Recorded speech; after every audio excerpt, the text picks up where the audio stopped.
عرب میں اس کا رواج بھی نہیں تھا، ممکن بھی نہیں تھا، پتھریلی زمین کون کھودے.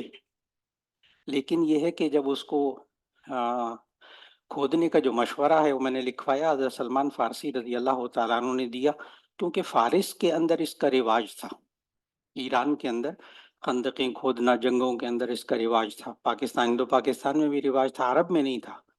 وجہ بھی میں نے بتا دی، ایک تو ریت میں خندق کھودنا ممکن ہی نہیں ہے، اور ایک پتھریلی زمین. تو اس لیے خندق کھودنے کا جو سب سے پہلا مشورہ دیا وہ حضرت سلمان فارسی رضی اللہ تعالیٰ. اور خندق بھی کیسے کھودی کہ یہ جو ہے نا مٹی، یہ جو شیڈ دکھایا تھا یہ مٹی ہے کہ کھود کھود کے ڈالتے گئے. تو وہ ظاہر ہے جب خندق کھودی تو آپ دیکھتے ہیں گڑھا کھودتے ہیں تو اس کا مٹی باہر آتی، تو وہ بھی ایک دیوار بن گئی. یعنی اونٹ تو جا ہی نہیں سکتا تھا، پار نہیں ہو سکتا تھا. کوئی گھوڑا بھی ہوتا نا تو چھلانگ مار کے خندق پار نہیں کر سکتا تھا. انسان تو بہت دور کی بات ہے نا، انسان آ ہی نہیں سکتے تھے اس طرح. اور جو آ جاتا بالفرض کسی طریقے سے، وہ واپس نہیں جا سکتا تھا. کوئی بیچ میں پل وغیرہ چھوٹا موٹا بنا کے آ جاتا تو اور مصیبت تھی، وہ نشانہ بنتا. تو اس لیے یہ خندق ایک طرف یہ چٹانی پہاڑیاں تھیں، اور دوسری طرف جو ہیں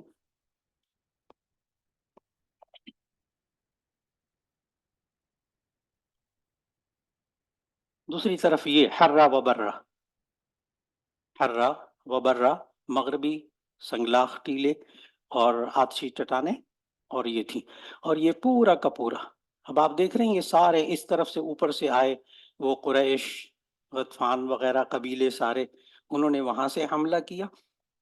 اور یہ دیکھیے گا یہ سارے احزاب کا حملہ، ہاں، فزارہ، اشجع، کنانہ، بنو مرہ، بنو اسد، بنو غطفان، بنو قریش، سارے قبیلوں نے مل کے، اسی لیے اس کو احزاب کہتے ہیں. اور پھر خندق دیکھیں، یہ پیچھے مسجد نبوی، یہ مسجد نبوی. تو مسجد نبوی یہی کل علاقہ یہی ہوتا تھا، یہ سارا مسلمانوں کی قیادت یہاں پر. اور یہ سارے کے سارے قبیلے، یہ سارے قبیلے بنو خزرج، اور مسجد فتح، یہ اصل چیز یہ مسجد نبوی. تو آپ نے دیکھا کہ یہ مسجد نبوی مدینہ منورہ کے شمال میں نے بتایا نا، اوپر کیا دکھایا کروں گا، شمال، اوپر شمال، نیچے جنوب، ادھر مشرق ادھر مغرب، جس طرح آپ بیٹھے ہوئے ہیں اس وقت. تو مسجد نبوی میں قبلہ کس طرف تھا، جنوب کی طرف. قبلہ اول کس طرف تھا، اور حملہ کدھر سے ہوا. اور پھر ایسی صورت میں یہ سارے کے سارے قبیلے ادھر سے آئے. اور ادھر سے کیوں نہیں آ سکتے تھے، ادھر سے کیوں نہیں آ سکتے تھے، میں نے لکھوایا کہ دراصل یا کھجوروں کے باغ تھے اور یا مکانات تھے، اس طرف سے وہ حملہ کر نہیں سکتے تھے. انہوں نے پھر بے آباد جگہ گھوم پھر کے آ کے یہاں سے حملہ شروع کیا. غزوہ خندق اچھی طرح سمجھ میں آیا ہوگا. اب میں نے آخری کیا لکھوایا، احد. اب احد کا مطالعہ کر لیجیے گا. غزوہ احد، حوالہ میں نے آیات کا لکھوا دیا.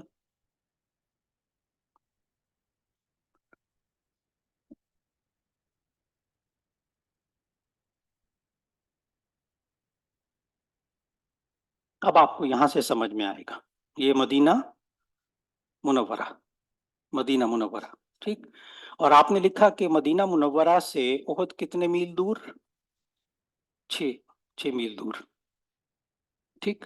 تو یہ مدینہ منورہ سے 6 میل، درمیان میں یہ سارے قبائل تھے، یہ سارا تھا. تو نبی صلی اللہ علیہ وسلم یہی وہ مشورہ ہوا تھا نا کہ جی مدینے سے باہر نکل کر قریش سے لڑیں یا مدینے کے اندر رہتے ہوئے. عبداللہ ابن ابی منافق وہ سارے کیا کہتے تھے، اندر رہ کر لڑیں، باہر نہیں گئے تھے نا وہ ساتھ.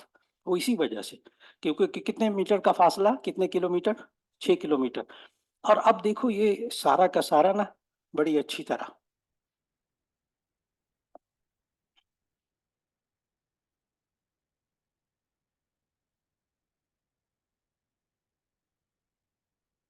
یہ آپ دیکھیں گے، یہ وہ پہاڑی، یہ وہ سارا کا سارا مشرقین کی فوج، 3,000 کے قریب یہاں سے، یہ مشرقین کی فوج.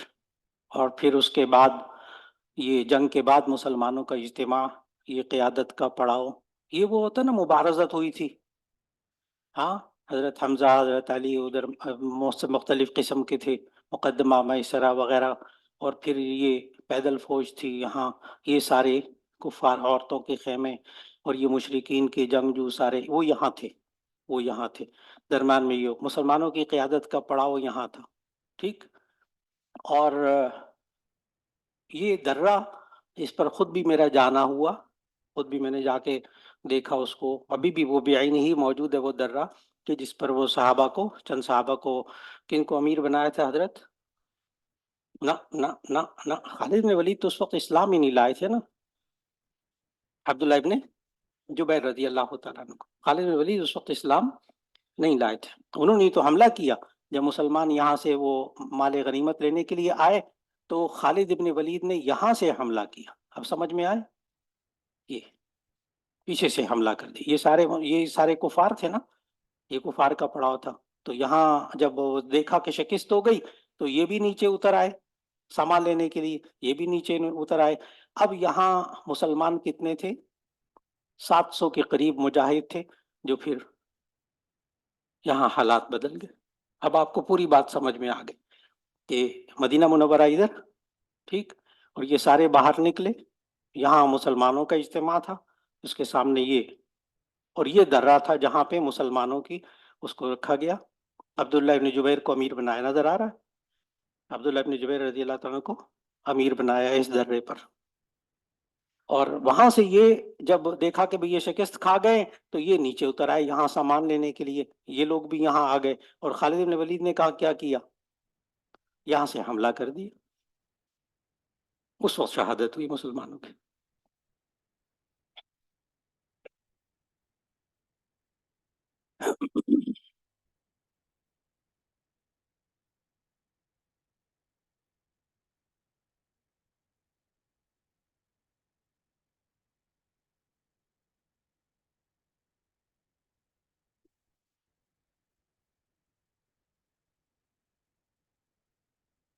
آج ہم نیا عنوان لکھیں گے،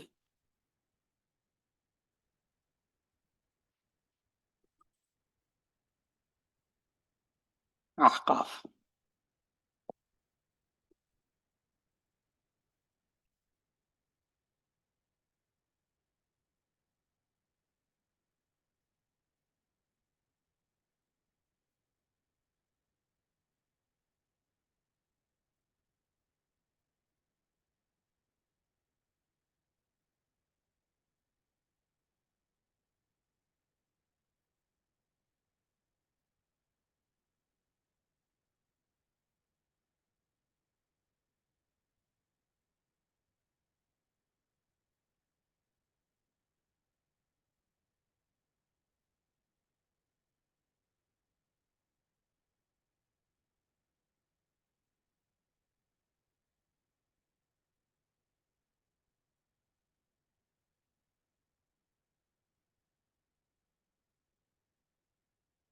بسم اللہ الرحمن الرحیم۔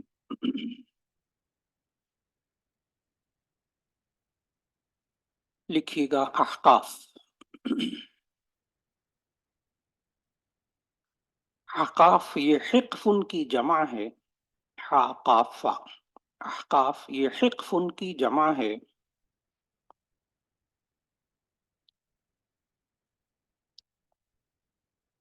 اور اس کا لغوی معنی ہے ریت کے لمبے اونچے ٹیلے، ریت کے لمبے اونچے ٹیلے،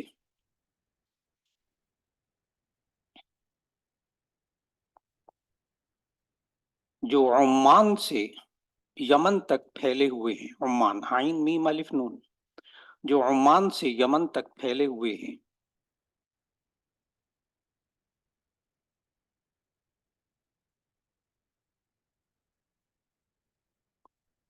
یہ قوم عاد کا مسکن تھا،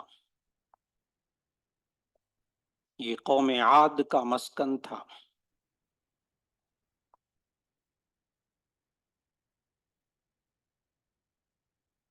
اور اس قوم کی طرف حضرت ہود علیہ السلام کو پیغمبر بنا کر بھیجا گیا تھا۔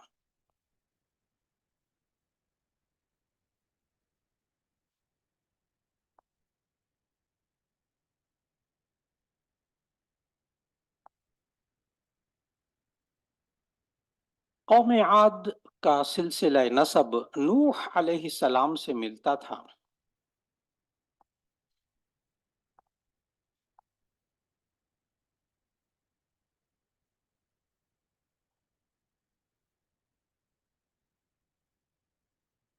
عاد ابن عوس، عوس عین واو صاد، عاد ابن عوس ابن ارم الف را میم،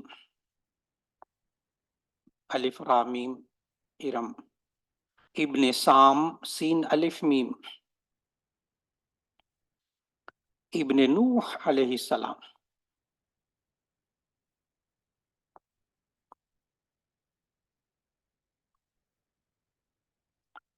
تاریخ پڑھتے ہوئے اسے کبھی قوم ہود کہتے ہیں، لکھیے تاریخ پڑھتے ہوئے کبھی اس کو قوم ہود کہتے ہیں یا قوم عاد کہتے ہیں۔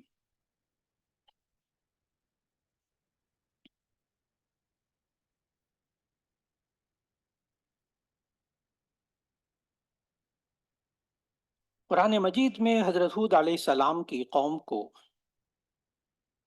قرآن مجید میں حضرت ہود علیہ السلام کی قوم کو عاد اولا کہا گیا۔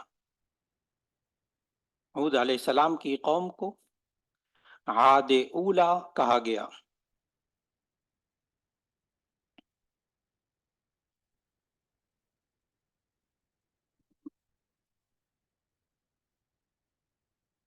قرآن مجید میں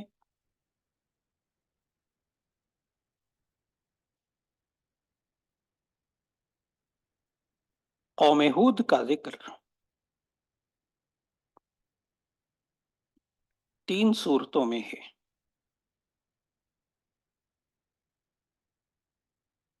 سورت نمبر 7 سورہ اعراف کی آیت 65،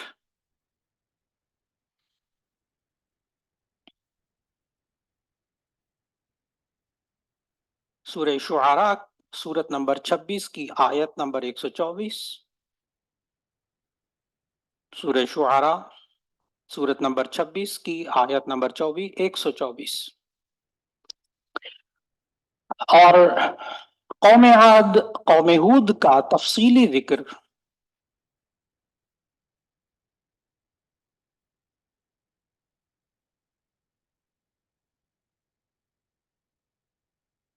سورہ ہود سورت نمبر 11،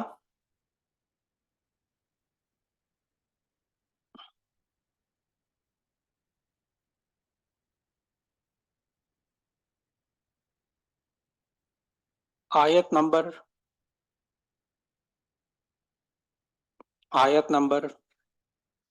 50، 53، 53، 53، 58، 58، 60،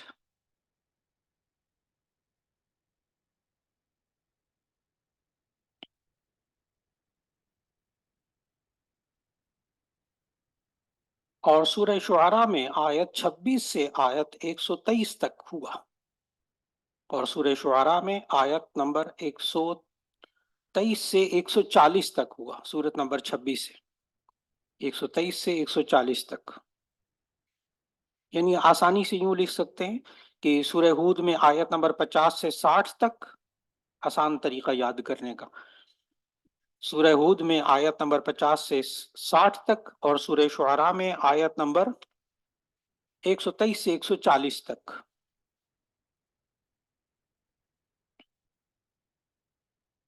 آیت لکھ لیجئے صرف اتنی، وَإِلَىٰ عَادٍ أَخَاهُمْ هُودًا سورہ ہود، وَإِلَىٰ عَادٍ أَخَاهُمْ هُودًا سورہ ہود،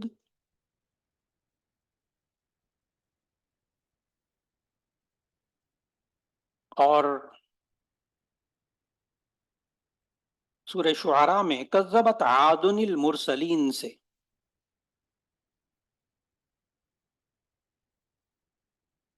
کذبت عاد المرسلین۔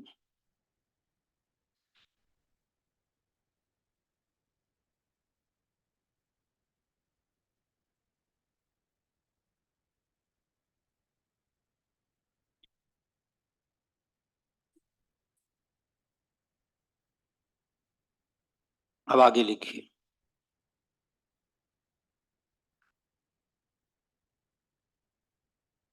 احقاف یہ عاد اولا کا مسکن تھا.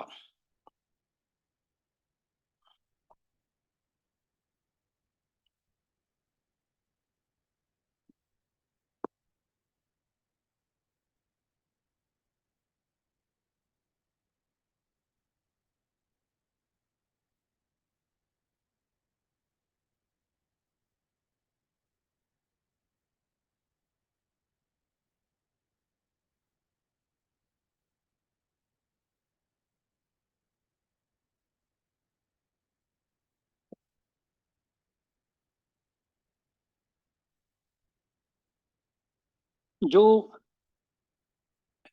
جزیرہ عرب کے جنوب میں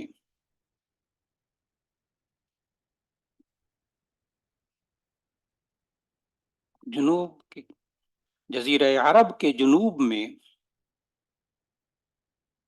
ربع الخالی، تخت وائٹ بورڈ پہ دیکھ لیں، ربع الخالی اور حضرموت کے درمیان واقع ہے. حضرموت کے درمیان واقع ہے.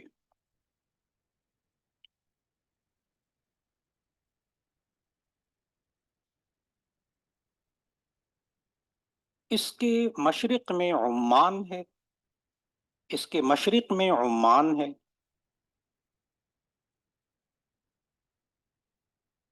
مغرب میں یمن ہے. شمال میں ربع الخالی ہے. شمال میں ربع الخالی ہے.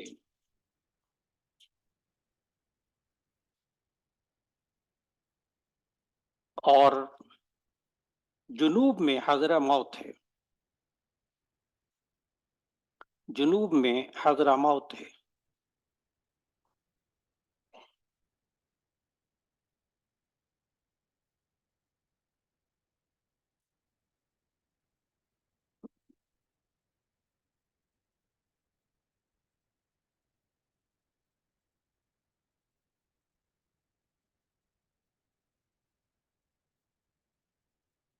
بعض مورخین کے مطابق عاد اولا عرب کے بہترین حصے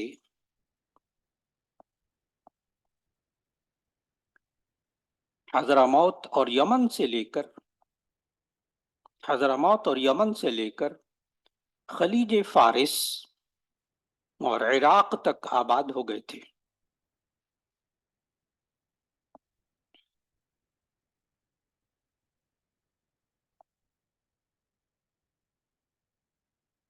یہ قوم بھی قوم نوح کی طرح 5 بتوں کی عبادت کرتی تھی.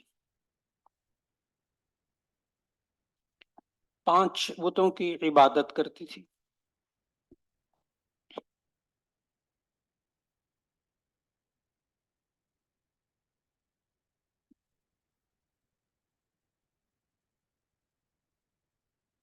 ود، سواع، یعوس، یعوق، نصر. ودم ولا سواع آیت سورہ نوح کی آپ کے ذہن میں آ گئی. ودم ولا سواع ولا یغوس ویعوق ونسر.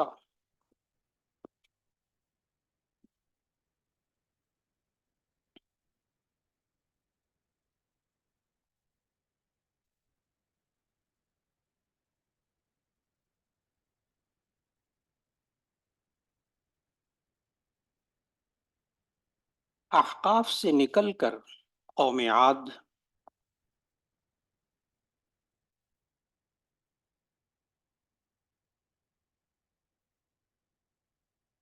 یمن تک پھیل گئی تھی.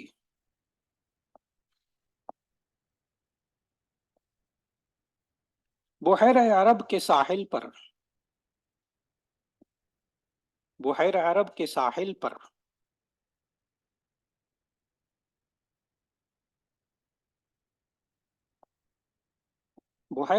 ساحل پر واقع یمن کے موجودہ شہر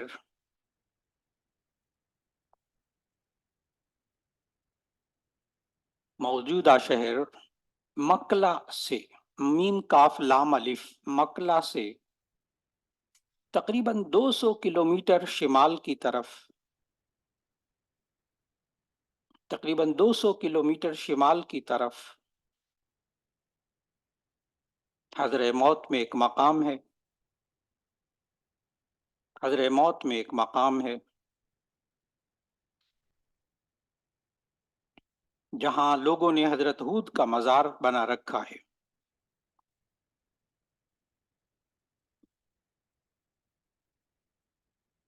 وہ قبر ہود کے نام سے مشہور ہے، وہ قبر ہود کے نام سے مشہور ہے۔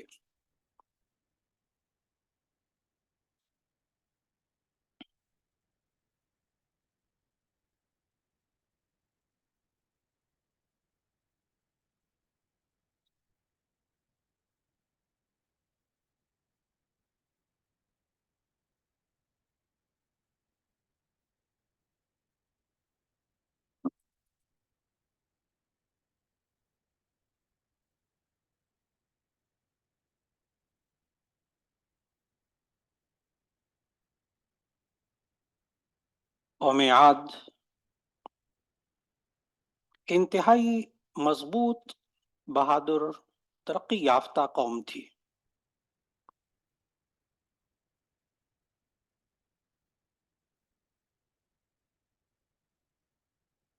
یہ علاقہ سرسبز و شاداب تھا،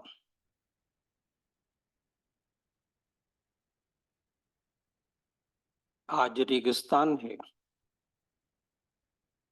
آج ریگستان ہے۔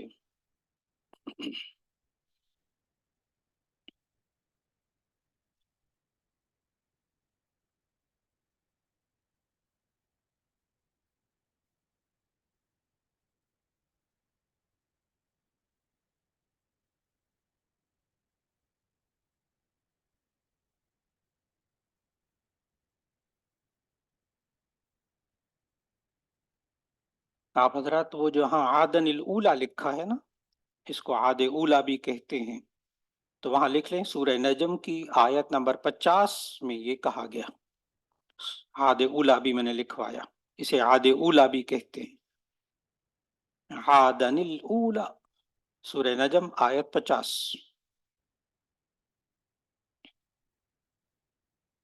ابھی میں نے لکھوایا شروع میں کہ اس کو عاد اولا بھی کہتے ہیں۔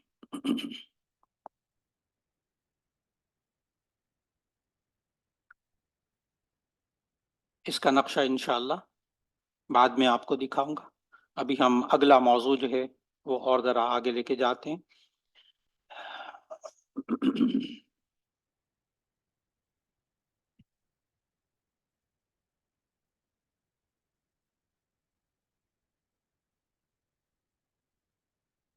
تاکہ پھر ان موضوعات کا اکٹھا مطالعہ ہو جائے گا نقشے میں۔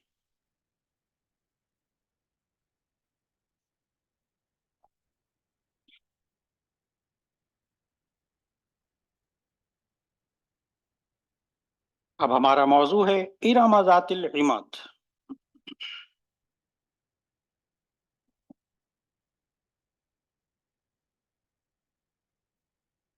ارم ذات العماد،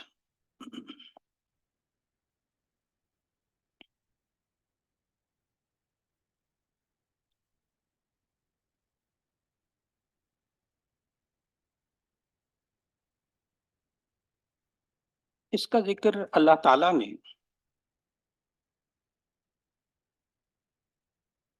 سورۃ الفجر کی آیت نمبر، سورہ فجر سورت نمبر 8، 9، 89، اس کا ذکر اللہ تعالیٰ نے سورت نمبر 8، 9 سورہ فجر اس کی آیت نمبر 6 سے لے کر 14 تک کیا۔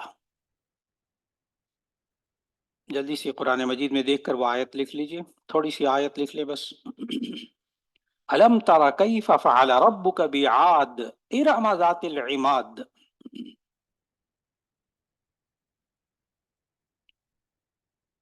الم تر کیف فعل ربک بعاد ارم ذات العماد۔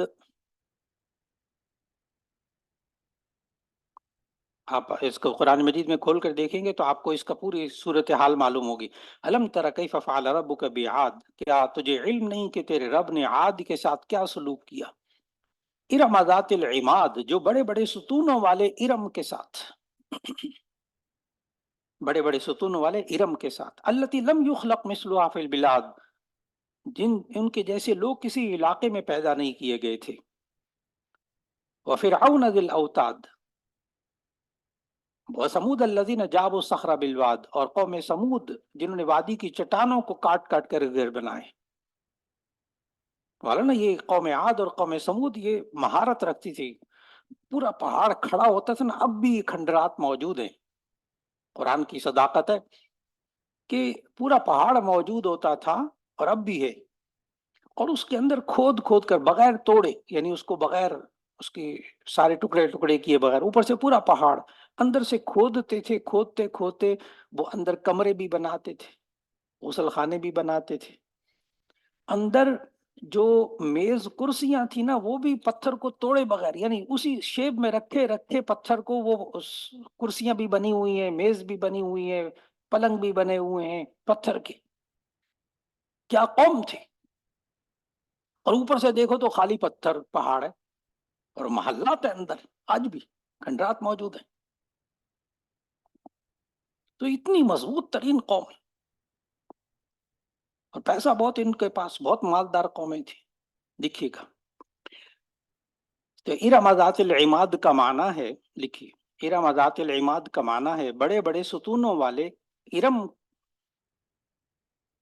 بڑے بڑے ستونوں والے ارم.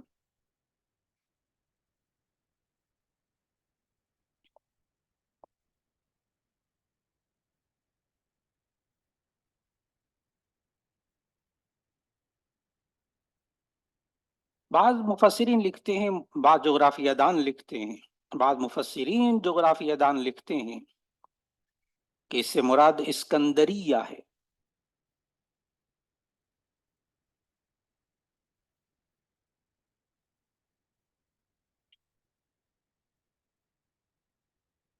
بعض نے کہا کہ اس سے مراد دمشق ہے.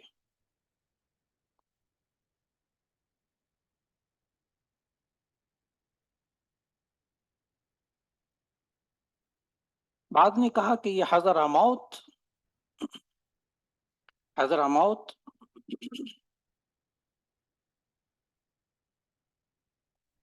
جی، حضرموت اور صنعاء، صاد نون عین الف حمزہ، حضرموت اور صنعاء کے درمیان ایک شہر ہے.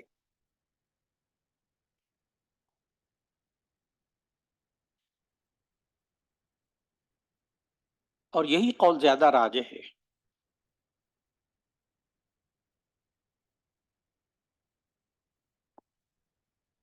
معجم البلدان میں لکھا ہے، اس کا تعارف میں لکھوا چکا ہوں شروع میں کتاب کا. معجم البلدان میں لکھا ہے کہ یہ علاقہ کسی زمانے میں تھا، اب مٹ چکا ہے. اس کا کوئی پتہ نہیں.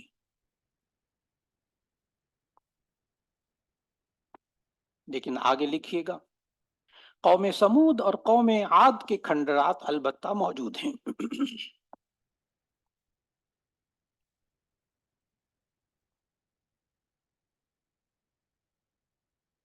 یہ ارم عاد کے نام سے مشہور ہیں.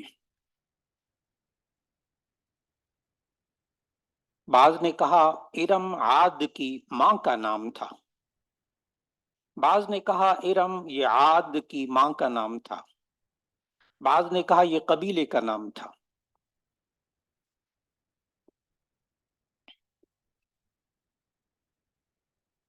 بعض نے کہا کہ ارم اگر ماں ہے تو عاد ان کا باپ ہے. بعض نے کہا کہ ارم اگر ماں ہے تو عاد ان کا باپ ہے.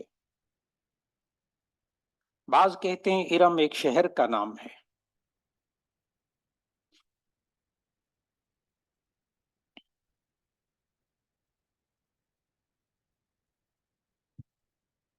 مورخین لکھتے ہیں کہ شداد ابن عاد نے اس شہر کو بہت خوبصورت بنایا تھا. شداد ابن عاد نے اس شہر کو بہت خوبصورت بنایا تھا.